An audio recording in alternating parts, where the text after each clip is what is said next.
ಕೋಟಿ ಪರಿಹಾರವನ್ನು ಕೇಳಿದ ವಿಚಾರವಾಗಿಯೂ ಕೂಡ ಅವರು ಮಾತನಾಡಿದ್ದಾರೆ. ಮೂಡಾ ತನಿಖೆಯಿಂದ ಯಾರಿಗೂ ಏನೂ ಆಗುವುದಿಲ್ಲ. ಸೈಟ್ ತೆಗೆದುಕೊಂಡವರು ಮಾರಿದವರು ಎಲ್ಲರೂ ಕೂಡ ಸೇಫ್ ಆಗ್ತಾರೆ. ಈ ತನಿಖೆಯಿಂದ ಯಾವ ಪ್ರಯೋಜನವೂ ಇಲ್ಲ ಬಿಡಿ. ಮೈಸೂರಿನಲ್ಲಿ ಮಾಜಿ ಸಂಸದ ಪ್ರತಾಪ್ ಸಿಂಹ ಅವರು ಕೊಟ್ಟಿರುವಂತಹ ಹೇಳಿಕೆ ಇದು.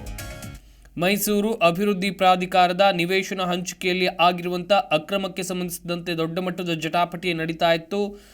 ಬಿಜೆಪಿಯವರು ಒಂದು ಕಡೆಯಲ್ಲಿ ಮುಖ್ಯಮಂತ್ರಿಗಳು ರಾಜೀನಾಮೆಯನ್ನು ಕೊಡಬೇಕು ಅಂತೇಳಿ ಬಿಗಿಪಟ್ಟನ್ನು ಹಿಡಿದಿದ್ರು.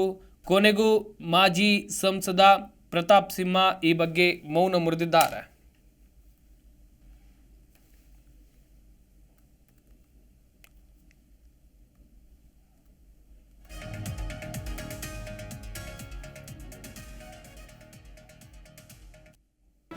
ಜಿ ಕನ್ನಡ ನ್ಯೂಸ್ ಈಗ ನಿಮ್ಮ ಮನೆಯಲ್ಲೇ ನೋಡಿ.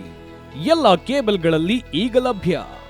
ಸನ್ Direct 292, Jio TV 1334, u digital 162, city cable 51, GTPL 17, Abhishek cables 821, rock line telecommunication 51, Shri Basaveshwara number 60, Vinayaka digital number 53, in digital number 896ರಲ್ಲಿ.